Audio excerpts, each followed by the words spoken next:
The scream pierced the afternoon silence like a knife through canvas, and Wyatt Nash pulled his horse to such an abrupt halt that dust clouds swirled around them both in the summer heat of 1882. He had been riding across the Washington Prairie for 3 days straight, following the Columbia River basin toward Kennewick, where he hoped to find work on one of the growing cattle ranches. The land here stretched endlessly, golden grass rippling like an ocean under the relentless sun, with only the occasional sage bush breaking the monotony. It was the kind of landscape that made a man feel both free and desperately alone, and Wyatt had grown accustomed to both feelings over his 26 years of drifting from job to job, ranch to ranch, never quite finding a place that felt like home. The scream came again, desperate and raw, and this time Wyatt could pinpoint the direction. He urged his mare forward, his heart hammering against his ribs as he crested a small rise and saw the covered wagon below.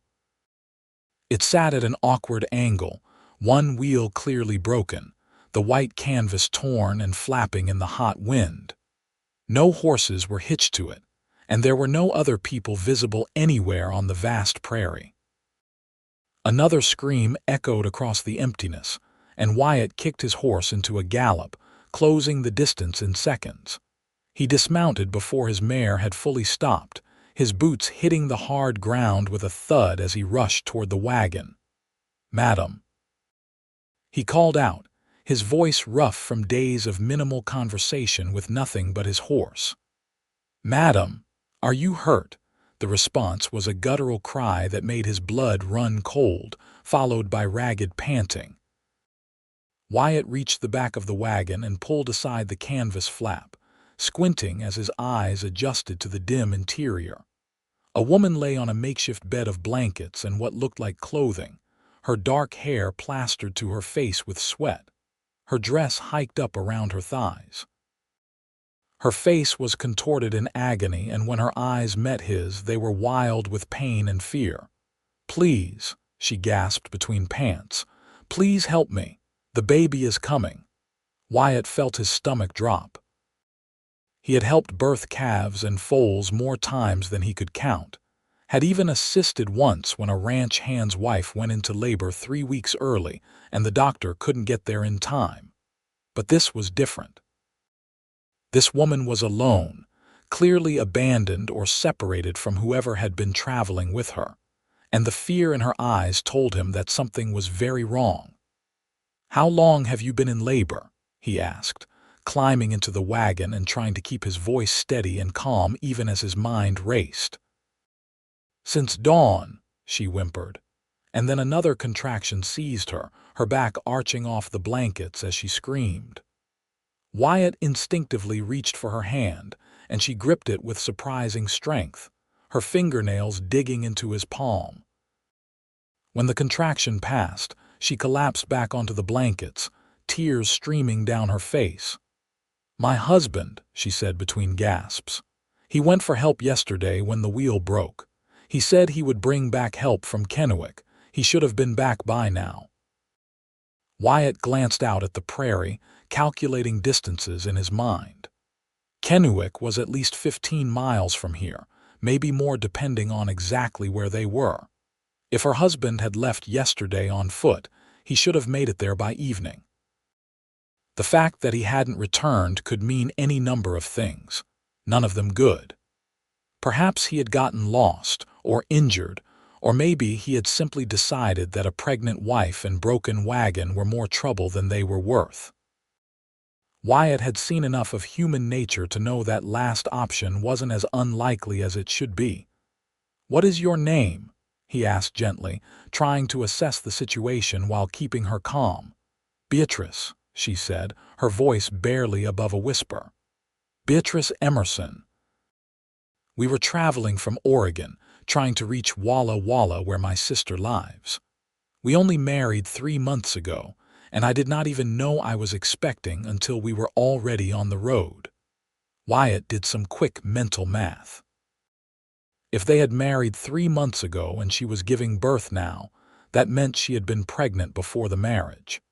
He saw the shame flash across her face as she realized what he must be thinking, but he pushed those thoughts aside. It didn't matter. What mattered was that this woman needed help, and he was the only person available to give it. "My name is Wyatt Nash," he said, releasing her hand to quickly remove his hat and roll up his sleeves. "I am going to help you through this, Beatrice. You are not alone anymore." She looked at him with eyes so full of gratitude and relief that something in his chest tightened.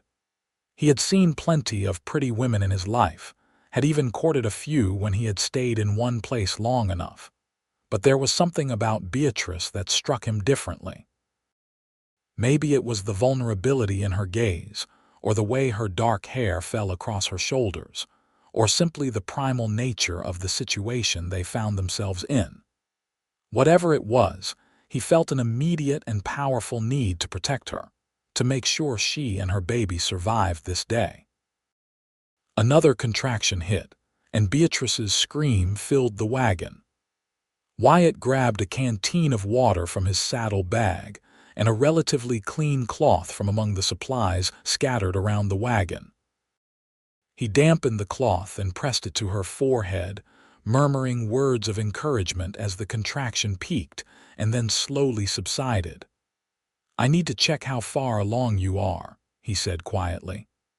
"I have done this before, but I want you to know that I will be as respectful as possible." Beatrice nodded, too exhausted to do more than whisper, "Just help me. Please just help me."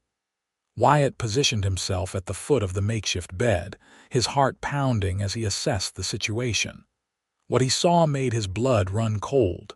The baby was crowning, but something was wrong. He could see a tiny shoulder instead of the head, and he knew enough about births to know that this was very dangerous. "Beatrice," he said, keeping his voice calm despite the panic rising in his chest. "The baby is not positioned correctly. I am going to need to try to turn it, and it is going to hurt. But if I do not, neither of you will survive this." Her eyes went wide with terror, but she nodded, gripping the edges of the blankets with white-knuckled fists. "Do what you have to do." Wyatt said a silent prayer to a god he wasn't sure he believed in anymore, and went to work. His hands, calloused and rough from years of ranch work, moved as gently as he could make them, trying to manipulate the baby's position. Beatrice's screams echoed across the prairie, scattering birds from the nearby sage bushes and making Wyatt's horse whinny nervously where it stood. Sweat dripped into Wyatt's eyes as he worked, his muscles straining with the effort of being both forceful enough to move the baby and gentle enough not to cause more damage.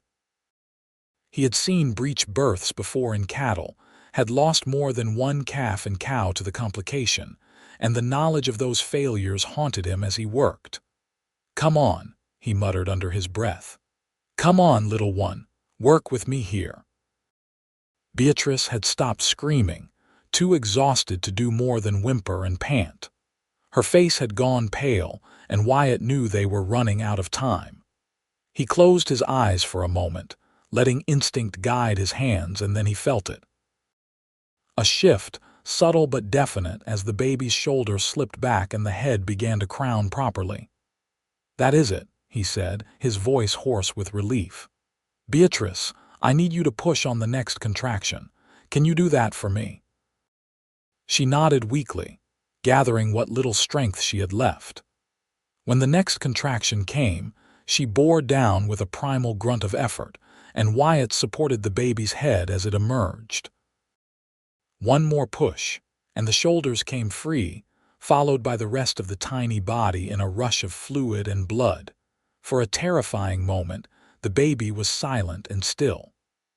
Wyatt's heart stopped as he cleared the infant's mouth and nose, turning it over and rubbing its back firmly. "Come on," he whispered desperately. "Come on, breathe." And then, like a miracle, the baby took a gasping breath and let out a thin, reedy wail. Relief flooded through Wyatt so intensely that his hands shook as he wrapped the infant in a piece of relatively clean fabric and placed it on Beatrice's chest. "It is a boy," he said, his voice thick with emotion. "You have a son." Beatrice looked down at the tiny, wrinkled face of her child, and tears streamed down her cheeks. She cradled him close, murmuring words Wyatt couldn't quite hear, and he busied himself with the afterbirth and making sure Beatrice wasn't bleeding too heavily. The whole process was messier and more frightening than he had expected, but eventually he was satisfied that both mother and child were stable. He climbed out of the wagon, his legs shaky and his clothes soaked with sweat and blood. The sun was beginning to sink toward the horizon, painting the prairie in shades of gold and orange. Wyatt walked a short distance away and bent over, his hands on his knees, taking deep breaths and trying to calm his racing heart. He had just delivered a baby. On the prairie. With no medical supplies or assistance. The enormity of what had just happened hit him all at once, and he had to sit down on the ground before his legs gave out entirely. Behind him, he could hear the soft cries of the newborn and the gentle murmuring of Beatrice's voice as she soothed her son. The sound stirred something deep inside Wyatt, something he hadn't even known was there. A longing for family, for connection, for something more than the endless drifting that had defined his adult life. He stood up after a few minutes, brushing dirt from his pants, and went to check on his horse. The mare had wandered a short distance away to crop at the sparse grass, and Wyatt gathered her reins and led her back to the wagon. He unsaddled her and used his saddle as a makeshift pillow against the wagon wheel, settling in for what he knew would be a long night. Inside the wagon, Beatrice had fallen into an exhausted sleep, the baby tucked securely in the crook of her arm. Wyatt climbed in quietly, checking to make sure they were both still breathing and that Beatrice wasn't running a fever. He found some strips of fabric and fashioned a better wrapping for the baby, marveling at how impossibly tiny the child was.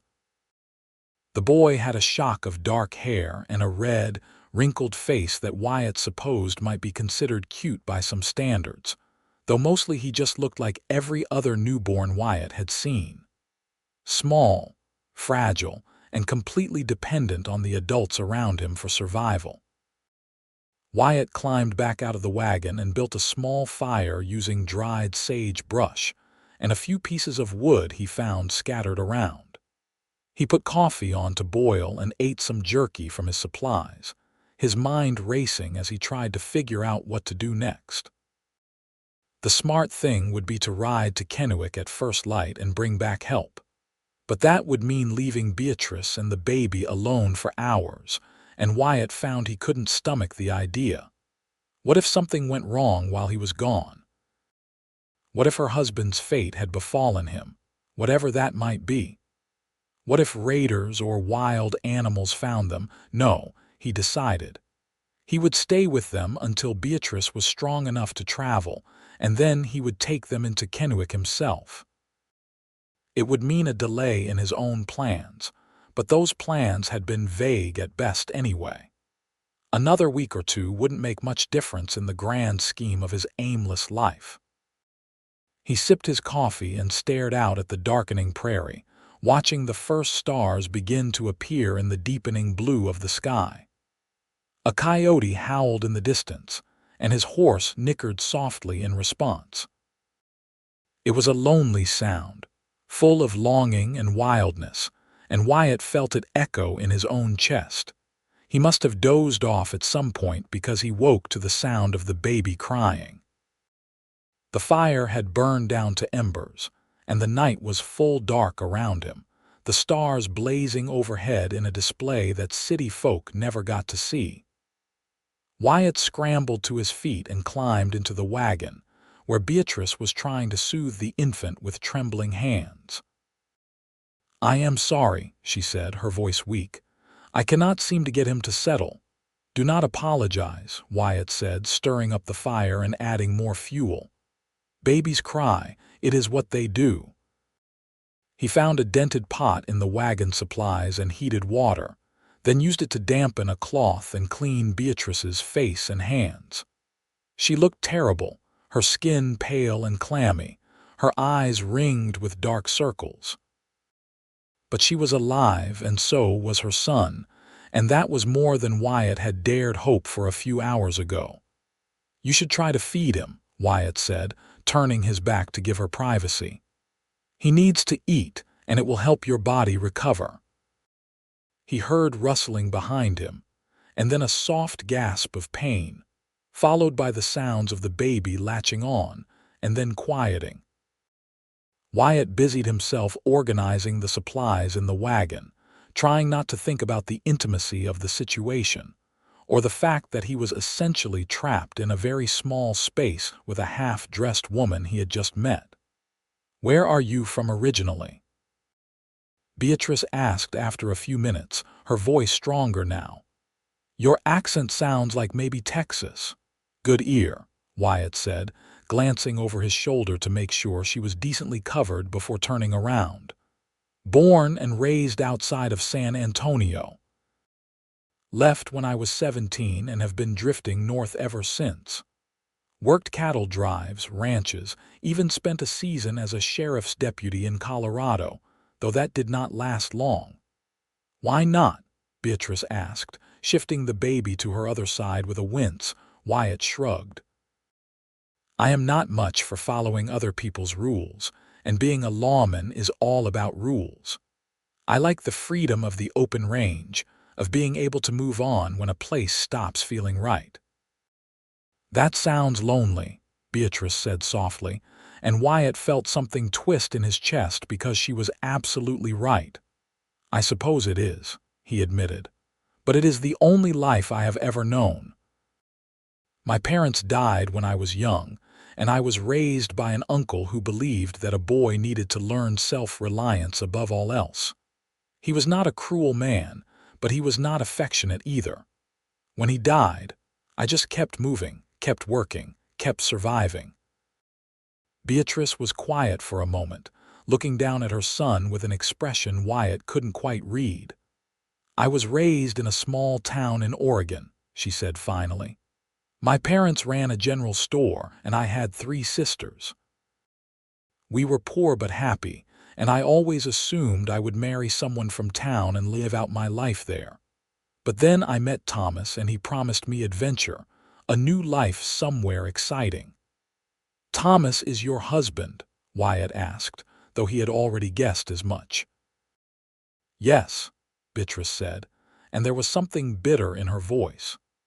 "We met when he came through town selling supplies. He was handsome and charming, and he told me I was too beautiful and spirited to waste away in a backwater town. He said we would go to California, that he had business opportunities there that would make us rich." She paused, adjusting the baby in her arms. "But then I discovered I was expecting, and suddenly California was too far, too expensive. We would go to Walla Walla instead," he said, "where my sister lived. She and her husband have a farm there, and Thomas said we could stay with them until the baby was born and he got on his feet."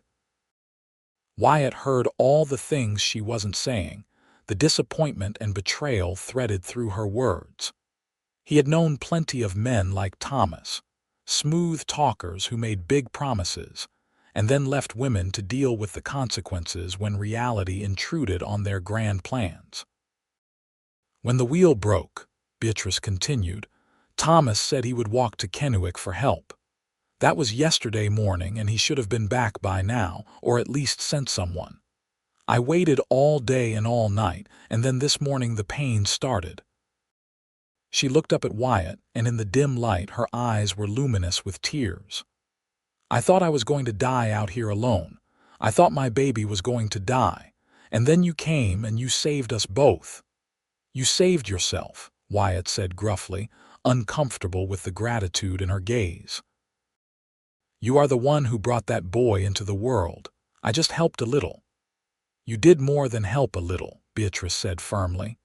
"You stayed when you could have ridden on. You risked yourself and your supplies and your time for strangers. That is not a small thing, Wyatt Nash." He didn't know what to say to that, so he just nodded and climbed out of the wagon, needing some distance from the intensity of her gaze and the confusing feelings swirling in his chest. He fed more wood onto the fire and settled back against his saddle, pulling his coat tight against the chill of the night air. Sleep didn't come easily, and when it did, it was fitful and full of strange dreams. He kept waking to check on Beatrice and the baby, making sure they were warm enough, that they were still breathing, that nothing had gone wrong in the few minutes since he last checked. Each time, Beatrice would look at him with those dark, grateful eyes, and each time, Wyatt would feel something shift a little more inside his chest. By the time dawn broke over the prairie, painting the sky in shades of pink and gold, Wyatt had made a decision. He would fix the wagon wheel if he could, or at least make it functional enough to limp into Kennewick. He would get Beatrice and her son to safety, make sure she was reunited with her husband if the man showed up, and then he would move on. It was what he always did, what he was good at: drifting. Never staying long enough to get attached, to get hurt, to feel the pain of leaving or being left. But as he looked at Beatrice through the gap in the wagon canvas, watching her sleep with her baby cradled against her chest, Wyatt felt the first stirrings of doubt about his nomadic life. There was something about her strength, her vulnerability, her fierce love for the child in her arms that made him want things he had never allowed himself to want before. He shook his head, dismissing the thoughts as the product of too little sleep and too much drama. He barely knew this woman. She was married, for God's sake, and probably still in love with her husband despite the man's apparent abandonment. Wyatt had no business entertaining romantic notions about her. He set about examining the broken wagon wheel, his mind focusing on the practical problem at hand. The wheel had cracked badly, likely from hitting a rock or pothole at speed, and there was no way to fix it properly without tools and materials he didn't have. But he might be able to jury-rig something that would hold long enough to get them to town. He worked through the morning, using strips of leather from his saddle bags and some sturdy branches he found near a small creek bed about a half-mile away.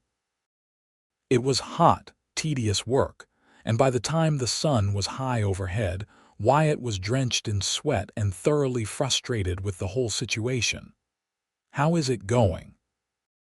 Beatrice's voice came from behind him, and he turned to find her standing at the back of the wagon, the baby wrapped in a sling she had fashioned from a shawl. She looked marginally better than she had the night before, though still pale and unsteady on her feet. "You should not be up," Wyatt said, hurrying over to offer his arm for support. "You lost a lot of blood yesterday and you need to rest." "I have been resting all morning," Beatrice said with a small smile, "and I needed to stretch my legs. Besides, I wanted to see what you were doing." She looked at the wagon wheel and the makeshift repairs he had attempted, and her smile faded. "It is bad, is it not?" "It is not great," Wyatt admitted, "but I think I can get it functional enough to make it to Kennewick, as long as we go slow and do not hit any major obstacles. It is maybe 10 miles from here, possibly less. We could make it by tomorrow if we start this afternoon and camp overnight." Beatrice bit her lip, looking out at the prairie with troubled eyes. What if Thomas comes back? What if he brings help and we are already gone? Wyatt wanted to tell her that Thomas wasn't coming back, that any man who would leave his pregnant wife alone on the prairie overnight wasn't worth waiting for. But he held his tongue, recognizing that Beatrice needed to come to that realization on her own. "We can leave a sign," he said instead. "Something to indicate which direction we went. That way, if your husband does show up, he will know where to find you." Beatrice nodded slowly, and Wyatt saw acceptance settling over her features. She knew, he realized. On some level, she already knew that Thomas had abandoned her. But admitting it out loud, giving voice to that betrayal, was more than she could handle right now. "Let me help you back into the wagon," Wyatt said gently. "You need to conserve your strength for the journey." He supported her weight as she climbed back inside, his arm around her waist, and he was acutely aware of how small she felt, how fragile despite the incredible strength she had shown during the birth. When she was settled, he handed her the canteen and some dried fruit from his supplies. "Eat," he ordered. "You need to keep your strength up for the baby's sake, if not your own." Beatrice took the food obediently, and Wyatt went back to work on the wheel. It took another 2 hours of sweating and swearing under his breath, but finally, he had something that looked like it might hold. He hitched his horse to the wagon, using rope and leather straps to fashion a makeshift harness, and then carefully tested the wheel's weight. It held, though it groaned ominously and tilted at an awkward angle. Wyatt calculated distances and obstacles in his mind, planning the easiest route to Kennewick. If they stayed on the relatively flat prairie and avoided any major dips or hills, they might just make it. "We are going to try this," he called to Beatrice. "Hold on to something and keep the baby secure. If the wheel gives out, I want you to be ready." He heard her moving around inside the wagon, and then her voice called back, "We are ready." Wyatt took a deep breath and urged his horse forward. The wagon lurched into motion with a teeth-rattling jolt, and the wheel creaked and groaned but held. They moved slowly, barely faster than a walking pace, and every bump and jostle made Wyatt's heart jump into his throat. But the wheel continued to hold, and slowly, painfully, they began to make progress across the prairie. The sun beat down relentlessly, and Wyatt's horse struggled under the unfamiliar burden of pulling a wagon. He walked beside her, murmuring encouragement and keeping a careful eye on the wheel. Every 100 yards or so, he would stop to check the makeshift repairs, tightening straps and adjusting the support branches. They had covered maybe 3 miles when Beatrice called out from inside the wagon, her voice tight with concern. "Wyatt, someone is coming."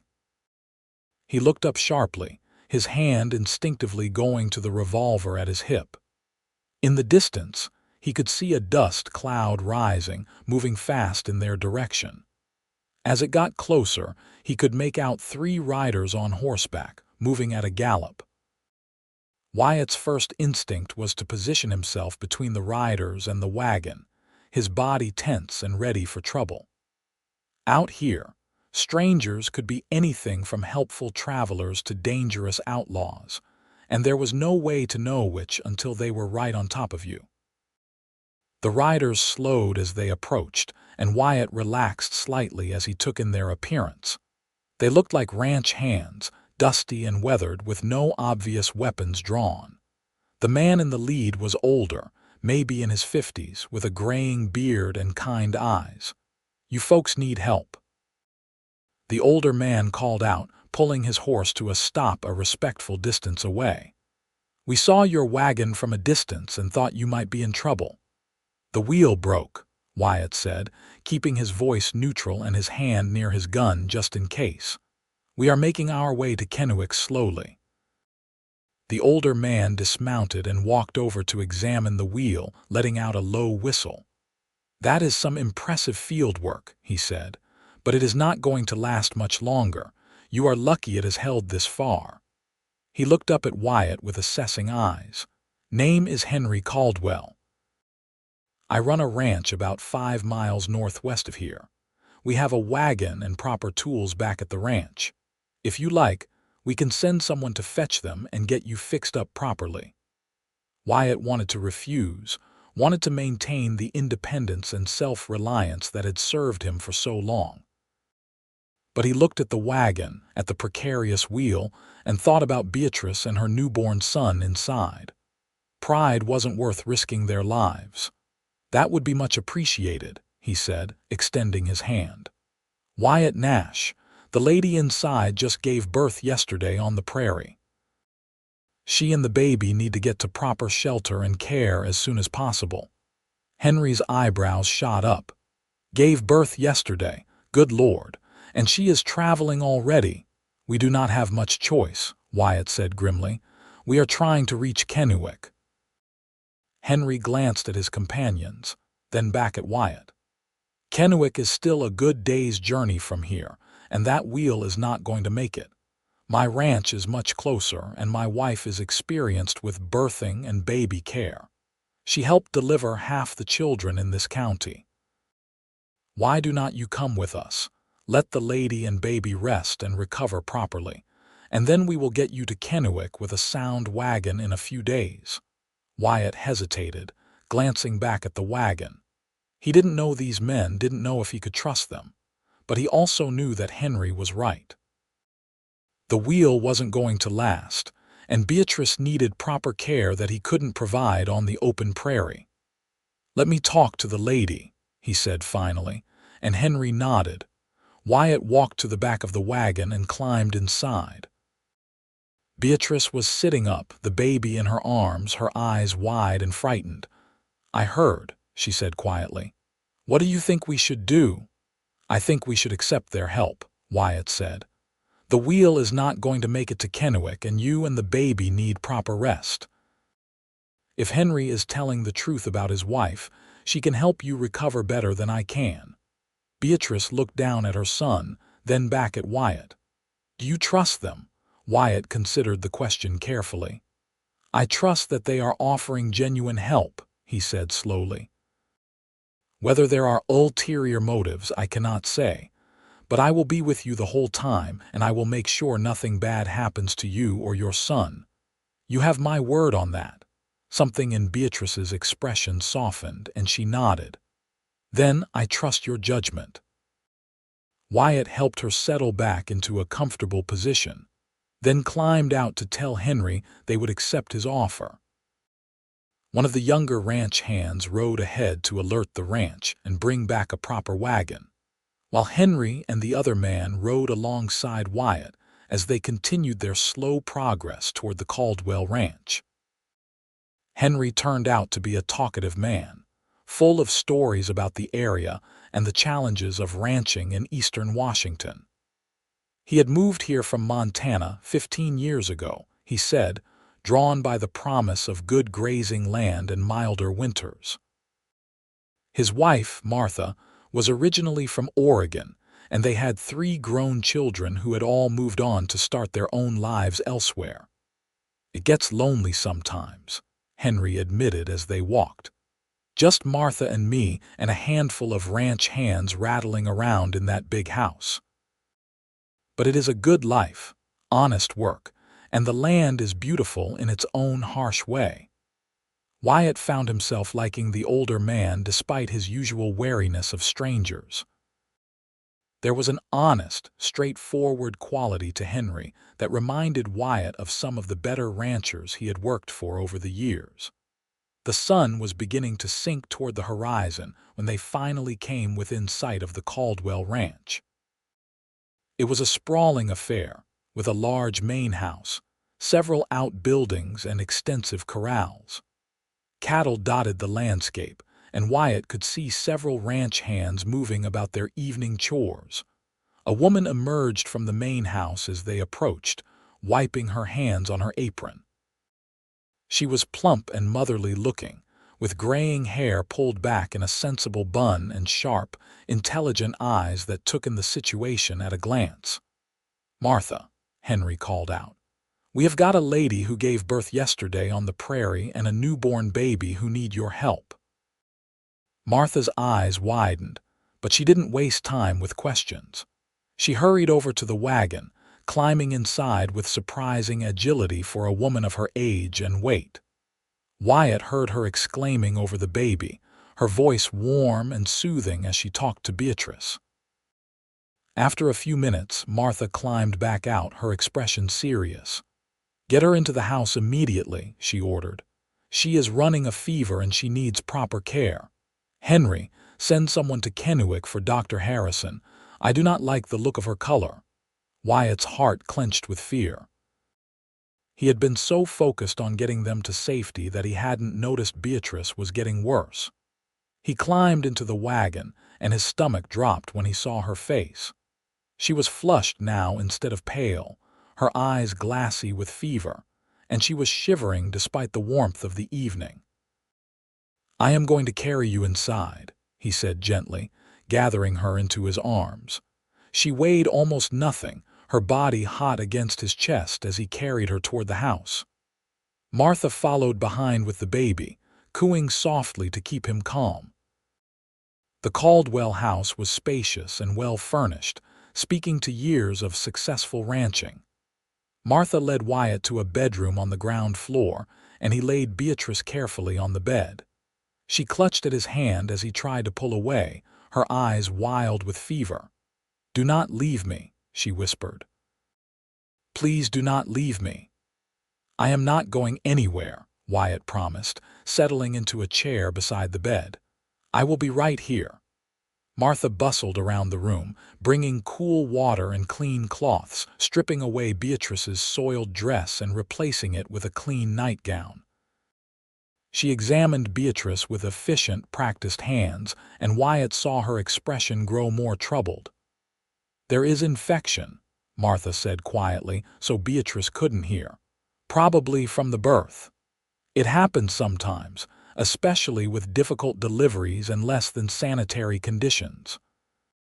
The doctor should be here by morning, but until then, all we can do is try to keep her fever down and make sure she drinks plenty of fluids." Wyatt felt sick with guilt. He had thought he was helping, thought he was saving her, but what if he had actually made things worse? What if his clumsy attempts at delivering the baby had caused the infection that was now threatening her life? As if reading his thoughts, Martha laid a gentle hand on his shoulder. "This is not your fault," she said firmly. "Infection can happen even with doctors and hospitals. The fact that you got that baby out alive and kept the mother alive long enough to get here means you did everything right. Now we just have to pray and hope that her body is strong enough to fight this off." The night that followed was one of the longest of Wyatt's life. He sat beside Beatrice's bed, bathing her face and arms with cool cloths, holding her hand when she thrashed and cried out in her delirium. Martha brought the baby in periodically to nurse, helping Beatrice through the process even in her fevered state, ensuring the infant stayed fed and healthy. Henry brought Wyatt food and coffee, but Wyatt barely touched it, too worried and exhausted to eat. He dozed fitfully in the chair, jerking awake every time Beatrice made a sound, checking to make sure she was still breathing, still fighting. Sometime in the darkest hours before dawn, Beatrice's fever broke. Wyatt woke to find her looking at him with clear, rational eyes, no longer glazed with sickness. "You stayed," she whispered, her voice hoarse but lucid. "I told you I would," Wyatt said, relief flooding through him so intensely he felt dizzy with it. "How do you feel?" "Awful," Beatrice admitted with a weak smile. "But better than I did." "Where is my baby?" "Right here," Martha said, appearing in the doorway with the infant in her arms. "He has been fed and changed and is sleeping peacefully. He is a strong little fighter, just like his mama." Martha laid the baby in Beatrice's arms, and Wyatt watched as tears slid down her cheeks. She looked at her son with such pure, uncomplicated love that it made something ache deep in Wyatt's chest.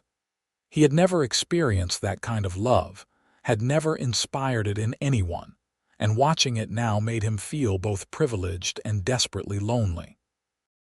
The doctor arrived mid-morning, a brisk, efficient man who examined Beatrice thoroughly and declared that she was past the worst of the danger.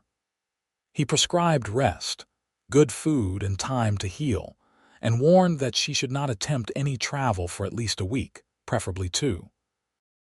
"But I cannot impose on these kind people for that long," Beatrice protested weakly. "They have already done so much." "Nonsense," Martha said firmly. You will stay as long as you need to recover. Henry and I are happy for the company, and that baby needs a healthy mother. We will hear no more arguments about it." Beatrice looked at Wyatt helplessly, and he found himself smiling. "You might as well accept defeat gracefully," he said. "I have known Martha for less than 24 hours, and even I can tell she is not a woman to be argued with." Martha harumphed but looked pleased. "At least one of you has some sense. Now, Mr. Nash, you look like you have not slept properly in days. There is a guest room upstairs, and I want you to go use it. Beatrice will be fine now that the fever has broken, and you will be no good to anyone if you collapse from exhaustion." Wyatt wanted to protest, but his body betrayed him with a jaw-cracking yawn. He looked at Beatrice, who nodded encouragingly. "Go rest," she said softly. "You have earned it." Wyatt climbed the stairs to the guest room, his legs feeling like lead weights. He barely managed to pull off his boots before he collapsed onto the bed, and within seconds, he was asleep. He slept for nearly 16 hours straight, waking disoriented and confused in the deep darkness of night. For a moment, he didn't know where he was, his hand instinctively reaching for the gun he always kept nearby. But then memory returned, and with it, an urgent need to check on Beatrice and the baby. He crept downstairs quietly, not wanting to wake the household, and eased open the door to Beatrice's room. Moonlight streamed through the window, illuminating her sleeping form. The baby was in a cradle beside the bed, one tiny fist pressed against his mouth as he slept. Wyatt stood in the doorway for a long moment, just watching them breathe. Something had shifted in him over the past few days, something fundamental and irreversible. He had spent his entire adult life avoiding connections, running from the possibility of loss and pain. But standing here, watching this woman and child he barely knew, Wyatt felt the walls he had built around his heart beginning to crumble. He was falling in love with Beatrice Emerson, and there wasn't a damn thing he could do to stop it. The realization should have terrified him, should have sent him running back to the safety of his solitary existence. But instead, it filled him with a strange sense of peace, as if he had finally found something he hadn't even known he was looking for. He closed the door quietly and went back to bed, but sleep was elusive now. He lay awake, staring at the ceiling, thinking about all the obstacles that stood between him and any kind of future with Beatrice. She was married, for one thing, even if her husband appeared to have abandoned her. She had a newborn baby who deserved a stable home and a father figure, not a drifter who had never stayed in one place longer than a season. And Wyatt had nothing to offer her, no land, no money, no prospects beyond his ability to work cattle and his skill with a gun. But still, the feeling persisted. The certainty that Beatrice was special, that what had happened between them out on that prairie had forged a connection that went beyond circumstance or convenience. Over the next week, as Beatrice recovered her strength, Wyatt found himself drawn to her room more and more frequently. He would sit with her while she fed the baby, telling her stories of his travels and the places he had seen. She would tell him about her childhood in Oregon, about her sisters and her parents, about the dreams she had once had for her life. They never talked about Thomas, about the husband who had left and never returned. But the absence of him hung over their conversations like a ghost, a reminder that Beatrice was not free, no matter how much Wyatt might wish otherwise. Henry gave Wyatt work around the ranch to earn his keep, and Wyatt threw himself into the labor with gratitude. It felt good to have a purpose, to be useful, to fall into the rhythm of ranch life. The other hands were friendly enough once they realized Wyatt knew his business, and he found himself enjoying the camaraderie in a way he hadn't in years. 10 days after they had arrived at the Caldwell Ranch, Martha declared Beatrice well enough to travel. Henry had replaced the broken wagon wheel and made several other repairs, ensuring the wagon was roadworthy. He had also restocked their supplies and added several items Martha deemed essential for a woman with a newborn. "You have been too kind," Beatrice said, tears streaming down her face as she hugged Martha goodbye. "I do not know how I can ever repay you." "Just take care of yourself and that beautiful boy," Martha said, patting her cheek. "And if you ever need anything, you come right back here. You hear me? This will always be a place of safety for you." Wyatt shook Henry's hand, thanking him for his generosity and hospitality. Henry pulled him aside, speaking quietly so the women couldn't hear. "That husband of hers is not coming back," he said bluntly. "Everyone in Kennewick knows Thomas Emerson. He passed through town the day after he left her on the prairie, drunk and gambling at the saloon. He left on the stage to California the next morning, told anyone who would listen that he was done with the frontier and heading for San Francisco to make his fortune." Wyatt felt rage boil up inside him, hot and fierce. He just left her, knowing she was pregnant and alone on the prairie. "Some men are like that," Henry said with disgust. "Cowards who run when things get hard. But I have been watching you, Wyatt, and you are not that kind of man. You care about that girl and her baby. Anyone with eyes can see it. So my advice to you is to tell her the truth about Thomas, and then tell her how you feel. Life is too short to waste time on pride and fear." Wyatt didn't know what to say to that, so he just nodded and climbed up onto the wagon seat. Beatrice was settled in the back with the baby, and Wyatt urged the horses forward, heading toward Kennewick and whatever the future might hold. They reached the town by late afternoon. Kennewick was a growing community, benefiting from its location near the Columbia River and the increasing settlement of the surrounding lands. There were several stores, a hotel, a church, and even a small schoolhouse. It looked like the kind of place a person could build a life, if they were so inclined. Wyatt helped Beatrice down from the wagon, and they stood together in the dusty street, uncertain what to do next.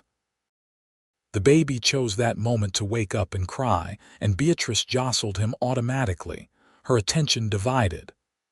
"I suppose I should inquire at the hotel about rooms," she said, not meeting Wyatt's eyes. "I will need to find work of some kind, though I do not know what I can do with a baby to care for." "Beatrice," Wyatt said quietly, "we need to talk about Thomas." She went very still, and when she looked at him, there was fear in her eyes. "He is not coming back, is he?" "No," Wyatt said gently. "Henry told me that Thomas passed through Kennewick the day after he left you. He took the stage to California and never looked back." Beatrice closed her eyes, and a single tear slid down her cheek, but when she opened them again, there was steel in her gaze. "I think I knew," she said softly. "I think I knew it even before the baby came. Thomas was always good at promises but poor at keeping them. I was just too proud to admit that I had made such a terrible mistake." "It was not your fault," Wyatt said fiercely. "He was the one who made vows and broke them. He was the one who abandoned his responsibilities. You did nothing wrong." "I feel like such a fool," Beatrice whispered. "I let him charm me, let him convince me to leave my family and my home for promises of adventure and excitement. And now I am alone with a baby and no way to support us." "You are not alone," Wyatt said, taking her hand. His heart was pounding so hard he was sure she could hear it. "Beatrice, these past 2 weeks have been the best of my life. I know the circumstances were terrible, and I know we barely know each other. But I have never felt about anyone the way I feel about you. You are strong and brave and beautiful, and that boy of yours deserves to have a mother like you." Beatrice was staring at him with wide eyes, her mouth slightly open in shock. Wyatt pressed on, knowing that if he stopped now he would lose his nerve. "I am not Thomas," he said. I do not have much to offer except hard work and loyalty and a promise that I will never leave you or your son. But if you would be willing to give me a chance, I would like to try to build a life with you. A real life in one place, with a home and stability and everything a family needs." "Wyatt," Beatrice breathed, and he couldn't read her expression. "Are you asking me to marry you?" "I guess I am," Wyatt said, his throat tight with emotion. "I know it is fast, and I know you have every reason to be wary of men making promises. But I swear to you, Beatrice, I will spend the rest of my life proving that I am worthy of your trust." For a long moment, Beatrice just looked at him, and Wyatt felt his heart sink as he prepared for rejection. But then she smiled, a real smile that lit up her whole face. "Yes," she said simply. "Yes, Wyatt Nash, I will marry you." Relief and joy flooded through Wyatt so intensely that he laughed, a sound of pure happiness that startled the baby into silence. He pulled Beatrice into his arms, careful not to crush the infant between them, and held her close, breathing in the scent of her hair and marveling at the miracle of this moment. They were married 3 days later in the small church in Kennewick, with Martha and Henry standing as witnesses. Beatrice wore a simple dress that Martha had helped her sew, and she had flowers from the hotel owner's wife tucked into her hair. The baby slept through the ceremony, cradled in Martha's arms, and when the preacher pronounced them man and wife, Wyatt kissed Beatrice with all the tenderness and passion he had been holding back. Henry had helped Wyatt secure a job as foreman on a ranch just outside of town, and the position came with a small house and decent wages. It wasn't much, but it was more than Wyatt had ever had before. A home, a family, a future. That first night in their new home, after they had settled the baby in a cradle that Henry had brought as a wedding gift, Wyatt and Beatrice sat together on the front porch, watching the sun set over the prairie. Beatrice's head was resting on Wyatt's shoulder, and he had his arm around her waist, holding her close. "I never imagined my life would turn out this way," Beatrice said softly. "A few weeks ago, I thought I was going to die alone on that prairie. And now I have a husband who loves me and a home and a future. It feels like a dream." "If it is a dream, I never want to wake up," Wyatt said, pressing a kiss to the top of her head. "You and that boy are the best things that ever happened to me, Beatrice. I promise I will spend the rest of my life making you happy." "You already do," Beatrice said, tilting her face up to kiss him. "Every single day you already do." The weeks turned into months and the months into years. Wyatt proved to be an excellent foreman, and the ranch prospered under his management. He and Beatrice's son, whom they named William after Wyatt's father, grew into a bright, curious toddler who followed Wyatt everywhere he went. Wyatt adopted him legally, giving him the Nash name, and loved him as fiercely as if he had been there for his birth. When William was 2 years old, Beatrice gave Wyatt the news that she was expecting again. This time, there were no complications, no fear or uncertainty. The baby, a girl they named Sarah, was born in their home with the doctor in attendance and Martha there to help. Wyatt held his daughter for the first time and felt his heart expand in ways he hadn't known were possible. 2 years after Sarah came another boy, who they named Henry in honor of the man who had saved them all. And 2 years after that, a second daughter, Martha, completed their family. Beatrice bloomed in the security and love of their marriage. The fearful, betrayed woman Wyatt had found on the prairie transformed into a confident, joyful mother and wife who ran their household with efficiency and warmth. She made friends in Kennewick, became involved in the church and the school, and earned a reputation as someone who would help anyone in need, just as she had once been helped. Wyatt had finally found what he had been searching for his whole life without even knowing it.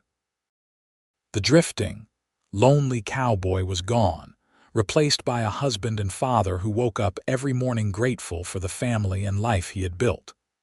He still worked hard, still had the skills and toughness that had carried him through his years on the range. But now those qualities had purpose beyond mere survival. On their 10th wedding anniversary, Wyatt and Beatrice rode out to the spot where they had first met. The prairie looked exactly the same, golden grass stretching to the horizon, sage bushes dotting the landscape. But they were completely different people than they had been that day. "Do you ever think about what would have happened if you had ridden on?" Beatrice asked, her hand in Wyatt's. "If you had not stopped when you heard my screams." "I try not to," Wyatt admitted. "The thought of you and William out here alone, of what could have happened, it still makes my blood run cold." "I think about it sometimes," Beatrice said softly. "And I think about how every terrible thing that happened led me to you. Thomas abandoning me, the wagon breaking, going into labor alone. It was all awful, but it brought me to you, and I cannot regret that." Wyatt pulled her close, kissing her deeply. "I spent so many years running from connection, from love, from anything that might tie me down. And then I found you, and I realized that being tied down to the right person is not a burden. It is freedom. Real freedom, the kind that comes from knowing someone has your back, someone will be there no matter what." They stood together on that prairie, watching the sun sink toward the horizon, and Wyatt thought about the journey that had brought him here. All the ranches he had worked, all the towns he had passed through, all the lonely nights under the stars. It had all been leading to this moment, to this woman, to the family waiting for them back home. William was 15 now, already taller than Beatrice and well on his way to being as tall as Wyatt. He worked on the ranch alongside his father, learning the skills that would serve him well in life. Sarah was 13, smart as a whip and already talking about becoming a teacher. Henry was 11, a wild, adventurous boy who kept Beatrice constantly worried with his antics. And Martha was 9, the baby of the family, with her mother's dark hair and her father's gray eyes. They were a family, bound not just by blood but by love and loyalty and the choice to stay together even when things got hard. Because life did get hard sometimes. There were droughts and harsh winters, illness and injury, the everyday struggles of making a living on the frontier. But they faced it all together, supporting each other through the bad times and celebrating the good. As Wyatt and Beatrice rode back toward their home, the sky ablaze with the colors of sunset, Wyatt felt a contentment so profound it was almost painful. He had everything he had never dared to want. A wife who loved him, children who looked up to him, a home that was truly his. He had found his place in the world, the spot where he was meant to be. That night, after the children were in bed, Wyatt and Beatrice sat together on their porch, just as they had so many times before. The prairie stretched out before them, dark and mysterious under the stars, full of possibility and promise. "I love you," Beatrice said, resting her head on Wyatt's shoulder. "I loved you from the moment you refused to leave me alone on that prairie. You saved my life in more ways than one."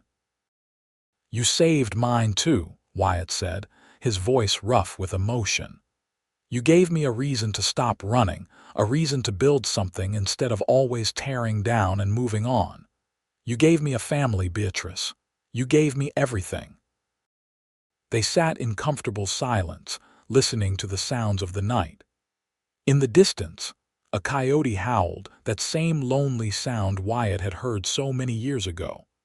But now, instead of echoing in his own chest, it was just a sound distant and separate from the warmth and love that surrounded him. The years continued to pass, marked by the everyday rhythms of ranch life and family. William grew into a fine young man, eventually marrying a girl from Kennewick and starting his own family. Sarah did become a teacher, taking a position at the schoolhouse in town, and inspiring a generation of children with her patience and dedication. Henry followed in Wyatt's footsteps, becoming a ranch foreman on a spread in Oregon, while Martha married a doctor and settled in Walla Walla, ironically ending up near the sister Beatrice had been trying to reach all those years ago. Wyatt and Beatrice grew old together, their love deepening with each passing year. They became grandparents and then great-grandparents, watching their family expand and flourish in ways they had never imagined possible. On Wyatt's 70th birthday, surrounded by children and grandchildren, he looked across the room at Beatrice and caught her eye. She smiled at him, that same smile that had captured his heart decades ago on the prairie, and Wyatt felt his chest swell with gratitude. He thought about that younger version of himself, the drifting cowboy who had been so certain that connection meant weakness and love meant pain. How wrong he had been. How much he would have missed if he had ridden past Beatrice's screams that day, if he had chosen his own comfort over her need. Later that night, as they prepared for bed, Beatrice came to him and took his hands in hers. Her hair was white now, her face lined with age, but to Wyatt, she was as beautiful as the day he had first seen her. "You have any regrets?" she asked softly. "About the life we built, about giving up your freedom to settle down here." Wyatt shook his head, pulling her close. "Not a single one," he said firmly. "Every choice I made after I met you was the right one. Every day with you and our family has been a gift. I was not free before, Beatrice. I was just lost. You gave me freedom by giving me a place to belong." They held each other in the darkness, two people who had found each other against all odds and built a life together through love and determination and simple, stubborn loyalty.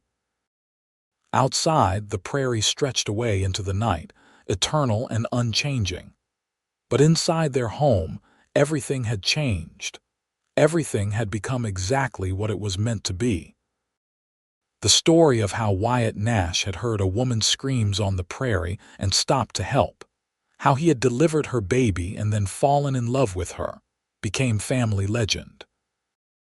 Their grandchildren never tired of hearing about it, begging for details about the broken wagon and the difficult birth and the abandoned husband, who had turned out to be a blessing in disguise. And Wyatt and Beatrice would tell the story, hand in hand, finishing each other's sentences the way couples do when they have been together for decades. They told about the fear and the pain, but also about the courage and the hope. They told about how sometimes the worst moments of your life can lead to the best, how tragedy can transform into triumph if you are willing to stay and fight, instead of running away. When Wyatt was 75 years old, he took ill with a fever that the doctors couldn't cure. He lay in bed, drifting in and out of consciousness, while Beatrice sat beside him holding his hand, just as he had once sat beside her holding hers. "I am not ready to let you go," she whispered, tears streaming down her face. "We were supposed to have more time." Wyatt squeezed her hand weakly, his breathing labored. "We had 52 years, he said, his voice barely audible. 52 years more than I ever thought I would get. That is more than enough, my love. That is everything." "But what will I do without you?" Beatrice asked, her voice breaking. "You will do what you have always done," Wyatt said, his gray eyes finding hers even through the haze of fever. "You will be strong. You will love our family. You will live, Beatrice, because that is what you do. You survive and you thrive and you make the world better just by being in it." He took a shuddering breath and his grip on her hand tightened one last time. "Thank you," he whispered. "Thank you for stopping on that prairie. Thank you for saying yes. Thank you for giving me a life worth living." "Thank you for hearing my screams," Beatrice said, pressing her forehead to his. "Thank you for staying. Thank you for loving me and William and all our children. Thank you for being the man you were, the man you are. I love you, Wyatt Nash. I will love you until my last breath and beyond." Wyatt smiled, a peaceful expression settling over his face. "And I love you, Beatrice Nash, forever and always." He closed his eyes then, his breathing slowing, and as the sun rose over the prairie outside their window, painting the world in shades of gold and promise, Wyatt Nash took his last breath surrounded by the family he had built and the woman he loved. Beatrice lived for another 8 years, surrounded by her children and grandchildren, telling stories of Wyatt and their life together to anyone who would listen. When her time came, she went peacefully in her sleep, and the family buried her next to Wyatt under a cottonwood tree that overlooked the prairie where they had first met. Their children and grandchildren and great-grandchildren continued to thrive, spreading out across the West, but always maintaining the bonds of family that Wyatt and Beatrice had forged. The ranch prospered, eventually being passed down through the generations, a testament to the life that two people had built from nothing but love and determination. And on quiet evenings, when the wind blew across the prairie, and the sun painted the sky in brilliant colors, people said they could sometimes hear the echo of a baby's cry and a cowboy's promise. The sound of two souls finding each other across the vast emptiness, defying the odds to build something beautiful and lasting. It was a love story for the ages, born from tragedy and fear, but transforming into something powerful and enduring. The story of a drifting cowboy who heard a woman's screams and stopped, who stayed when he could have left, who chose love over loneliness and family over freedom. And in the end, it was the story of two people who proved that sometimes the most important choice you can make is simply to stay. To be present in the moment when someone needs you, to offer help when it is desperately required, to open your heart even when you are terrified of the vulnerability it brings. Wyatt Nash had been a man without roots, without family, without a home. Until he heard Beatrice Emerson's screams echoing across the prairie and made the choice that would change both their lives forever. The choice to stop, to help, to care. And from that single choice came everything. A marriage that lasted 52 years. 4 children who grew into good, kind adults. Grandchildren and great-grandchildren who carried on the legacy of love and loyalty. A home on the prairie where family gathered and stories were told, and the bonds of connection were strengthened with each passing generation. It was a simple story in many ways.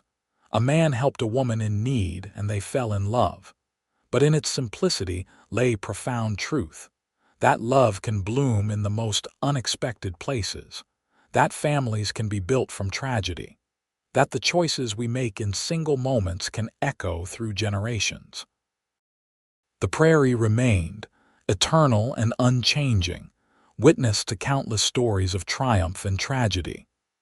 But the story of Wyatt and Beatrice Nash would always hold a special place in the history of that land. A reminder that sometimes, when you hear someone screaming in the wilderness, the bravest and most important thing you can do is stop running and turn toward the sound instead of away from it. Because you never know what you might find on the other side of someone else's pain. You never know what kind of beauty can emerge from ashes, what kind of love can bloom in the harshest soil, what kind of family can be forged in the fires of adversity. Wyatt and Beatrice Nash knew, though. They lived it, breathed it, built their entire existence around that fundamental truth. And their legacy lived on, generation after generation, a testament to the power of one cowboy's decision to stay when he could have ridden away. The story ended not with death, but with continuation. With great-great-grandchildren playing in the same house where Wyatt and Beatrice had raised their family. With the ranch still operating, still prospering, still serving as the heart of a family that spread across the West. with the memory of two people who had loved each other fiercely and well, who had built something beautiful from nothing, who had proved that even in the harsh wilderness of the frontier, love could not just survive but flourish. And on summer evenings, when the wind whispered through the grass and the setting sun painted the prairie gold, you could almost see them. A tall cowboy with gray eyes and a beautiful woman with dark hair, standing together on the land they had loved, looking out over everything they had built together. A love story. A family story. A story of the American West in all its harsh beauty and infinite possibility. The story of how a single scream changed two lives forever, and how those two lives went on to touch countless others. The story of Wyatt and Beatrice Nash, a cowboy and the woman whose labor pains brought them together. A family built on the foundation of one man's choice to stay instead of leaving. A legacy of love that would endure as long as the prairie itself. And it all began with a scream piercing the afternoon silence, and a drifting cowboy who made the choice to ride toward the sound instead of away from it. Everything that followed, all the joy and love and family and home, came from that single moment of decision: stay or go, help or ignore, open your heart or keep it locked away. Wyatt Nash chose to stay to help to open his heart, and in doing so he found everything he had been searching for without even knowing he was searching. He found home, he found family, he found love, he found Beatrice, and she found him. Two lost souls, meeting on the vast prairie in the moment of greatest need, building a life together that would outlast them both. Building a love story that would be told and retold, generation after generation, as long as there were Nash descendants to tell it. A perfect ending to a story that began with screams and fear and pain. An ending full of love and family, and the quiet satisfaction of lives well lived. An ending that was really just another beginning, as their descendants continued the story they had started all those years ago on the prairie. The story of Wyatt and Beatrice Nash. The cowboy who heard her screams and stayed until the baby came, and then stayed forever after, building a life and a love that transcended the harsh realities of frontier existence to become something beautiful and enduring. That was their story. That was their legacy. That was the gift they gave to everyone who came after them, the gift of knowing that love is possible even in the hardest circumstances. That family can be built from the most unlikely beginnings. That sometimes, the most important thing you can do is simply be present when someone needs you. And that from a single scream on the prairie can come a love story for the